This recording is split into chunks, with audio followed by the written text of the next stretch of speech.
Al Jazeera podcasts.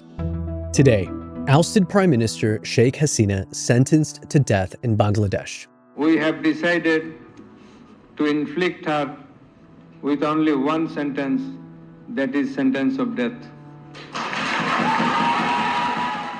Is this a landmark step toward accountability or a death sentence that will deepen Bangladesh's political divide? I'm Manuel Rápalo, and this is The Take.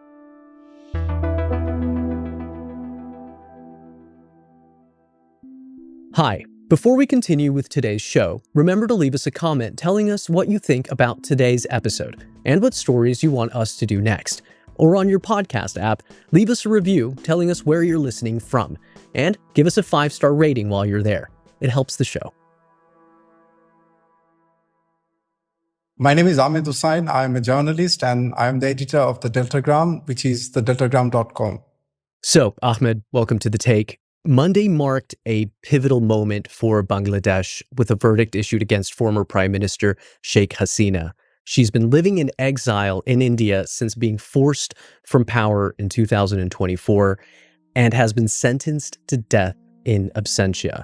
Walk us through the trial, if you would. Before I start, I have to tell you that I have a small problem with calling her the former Prime Minister. It's because she headed a kleptocratic regime that has been accused of enforced disappearances, killing people, abducting people. She killed literally 1,400 people in a span of 20 days. She is just a former dictator, a deposed dictator. Throughout my life, I actually have always been against death penalty. I thought that it's really unfair and you cannot be always right about people. But in this case, I have made an exception. And people are exuberant. Everyone in this country will be happy when she is hanged after being brought back to this country. People will think that justice prevails here, and we will see the execution then. Those who did wrong must face consequences. That's what we prefer. There is a traffic jam. There are gridlocks in the street. People are exuberant, people are happy, people are really overjoyed. And Ahmed, as you mentioned, there are a lot of emotions in Bangladesh. You mentioned the traffic. I can hear the honking outside. We should mention that Hasina, speaking from exile in India, where she's been since last year, she has already spoken out, slamming the court's decision, calling it biased and politically motivated. The former prime minister remains in India. Bangladesh's foreign ministry has already urged India to immediately extradite Hasina. So the question looms over whether she will be extradited to Bangladesh. How do you see this playing out? This is basically a legal quagmire, and this is also a diplomatic quagmire. Imagine, someone who's a convicted criminal. She's a convicted criminal now, a convicted person living in your neighboring country, enjoying all the benefits that, a rich person enjoys in India, and she has been given a house, and probably her son says that she enjoys the protection of a prime minister. Bangladeshis want justice to be delivered, justice to be served, and it's a part of our national healing process. So this is going to be a trouble. This is going to be a big, huge issue between Bangladesh and India, and people actually are not scared that she's going to return. People want her to return to face justice. Ahmed, the week leading up to the verdict was extremely tense, to say the least. Sheikh Hasina's political party, the Awami League, attempted a, quote, Dhaka lockdown ahead of the verdict, and the week was marked with several incidents in different parts of the country. Multiple buses were set ablaze in Dhaka and Mymensingh overnight, raising serious security concerns ahead of the banned Awami League's announced lockdown program. Describe for our listeners what it's been like on the ground. When I came to work, I was really worried about my own safety because I was traveling by my own car, and I was really worried. And I told my chauffeur to go back home and not to come back. I took an Uber on my way back home. It was that bad because people have this sense of fear that something is going to happen. And immediately after that, police launched a crackdown and things subsided a little. And now it's going back to normalcy, I think. Ahmed, help us make sense of this violence that we've seen. Authorities have linked some of the arrested arson suspects to the Awami League, which was suspended from political activity earlier this year. How much is known and what remains unclear? The government has not officially blamed Awami League for launching these attacks. These are like classical terrorist attack where ordinary people are, there's a difference between a criminal activity and a terrorist activity. Criminals target random people and they do it for money, for stuff. But terrorism has a political angle. And these things, torching buses, killing people, attacking people's houses, these are terrorist activities. But people who know, they know that these things are done by the members of the Awami Leagues, the hardcore supporters of the Awami Leagues who actually want her to return or want to unleash violence in the country in order to make sure that the next election doesn't take place without the presence of Awami League. More with Ahmed after the break. So, Ahmed, let's back up a little bit to last year. Let's zoom out into this broader context a little bit. After the student-led uprising that ousted Hasina in July of 2024, Nobel laureate Muhammad Yunus took over as interim leader in Bangladesh, promising reforms. He was promising term limits and accountability. We should not tarnish the glory of the unity that the countrymen built by standing tall in the face of death against fascism in July 2024 by engaging in petty disagreements and trivial disputes. We must honor the sacrifices of 133 children and hundreds of young men and women who lost their lives and of thousands of people who lost their limbs. What has Bangladesh's political landscape looked like since then? It's a little mixed, to be honest. To be fair, it's not as hunky-dory as it was during August 2024. It's not as hunky-dory or as wonderful as rosy as it looked like at that time. So the institutional reforms that the government pledged, these reforms, some of them have taken place, some of them have not yet taken place, and we are quite uncertain whether they are going to be taking place at all. The reform of the army or the military establishment hasn't taken place yet. This is number one. Judiciary has gone through some reform, and judiciary, the person who's heading the judiciary, he's very competent. And then we are talking about the institutional reform of the democratic paths as well. The election commission reform has taken place, but it's not as good as it should have been. And then we are talking about other reforms, like reforms regarding women's rights. We haven't seen anything as such regarding that. And the reform initiatives are mixed, to be honest, but Yunus still enjoys a significant support among the masses because of his, he's a Nobel laureate, the country's only Nobel laureate after all. He is perceived to be a nice person, and he is still looked up as someone who can steer the country towards a good election. Ahmed, it seems like there are concerns over Muhammad Yunus's governance, including the so-called Operation Devil Hunt, which was launched back in February. Can you talk about what it is? What is the Devil Hunt operation, and why has it been so controversial?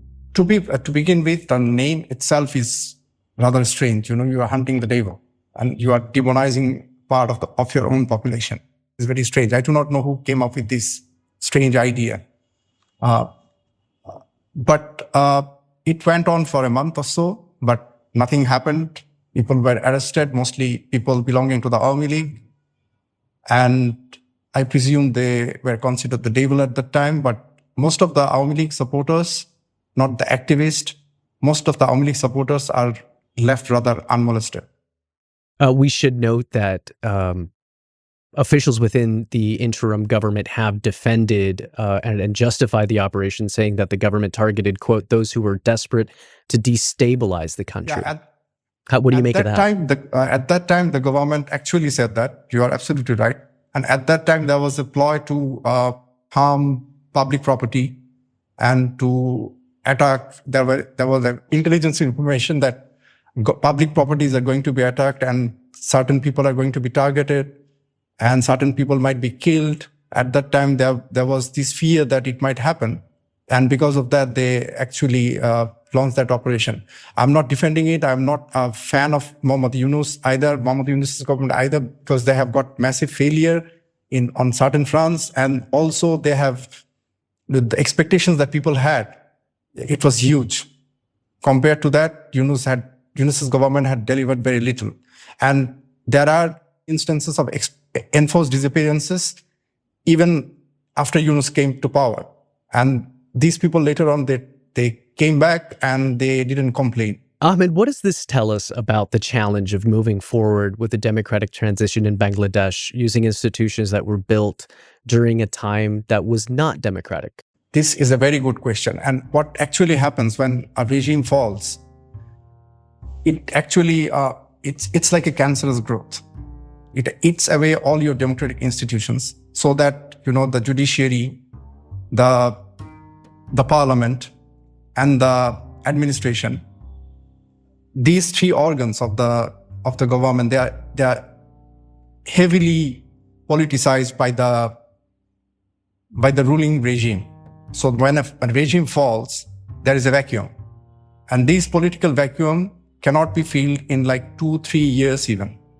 So it will take some time for Bangladesh to come to a place where it will be able to pick up and build its own institutions. And that needs a lot of commitment. So Ahmed, looking ahead, many in Bangladesh see the upcoming elections, which are scheduled to take place in February of next year, as the first real chance at a competitive election since 2008. Given the chaos linked to elements of the suspended Awami League party, what do you believe are the risks as we approach election day, especially since Awami League party is barred from participating in the upcoming elections? Okay, there are two types of Awami League that we can actually think about. One is like Awami League activist members who will do their job. And another group of people, we are talking about the supporters. These are like 10%, 12% of the entire population of the country. These 10 or 12% of the population, they're going to be absorbed by the other political parties. And the activists are going to be there as a fringe element. But Awami League as a political party, I do not think they are going to return very soon. Awami League has to reform itself and they might turn up as some other party. They have to reform, they have to change, and they have to repent. And they have to apologize to the entire nation for what they have done to the country and its own people. It's interesting what you're saying about the possibility of Awami Party actually being absorbed either by different parties or showing up with a different sort of look and maybe a rebranding. Yeah, there might be a rebranding, but that rebranding is not going to happen very soon because the wounds are very raw at present. If you cannot participate in 2 general elections, your political party is absorbed and you are phased out. You're forgotten from people's memory. This is really sad. Yeah, this is really sad because Awami League is a political party that has led Bangladesh's independence. But since Bangladesh's independence, this political party has been linked to this kind of oppression, this kind of mass murder and stuff like this. So because of this, the party has to change itself. The party has to reposition itself, might come up with a new name, might come up with a new leadership, even with a new ideology to start politics again in Bangladesh. But before that, they have to accept the fact that they have committed a crime.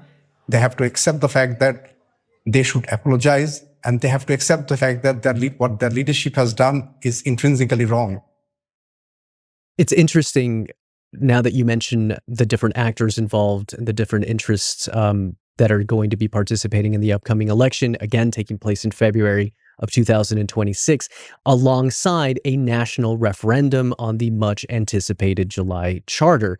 It's a political document that was signed by dozens of political parties, including the interim government following the revolution last year. Tell us about that. July Charter is going to be, there are going to be like 2 options, yes or no. People are going to vote for that, whether they accept the reforms that have taken place and whether they do not accept the reforms that have taken place. But from where I stand, yes, it's going to be.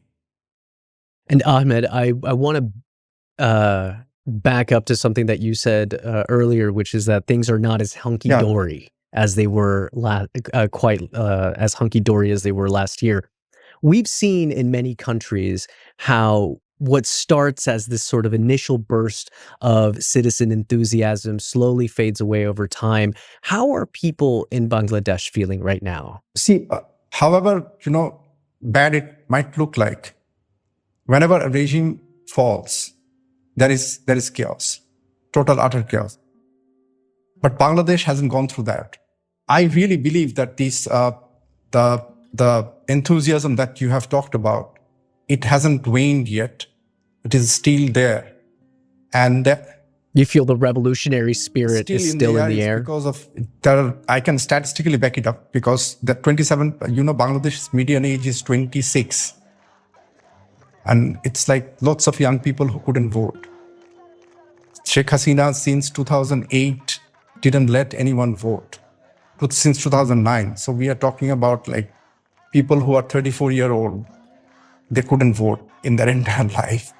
So they are bursting with energy and bursting with hope that something is going to happen.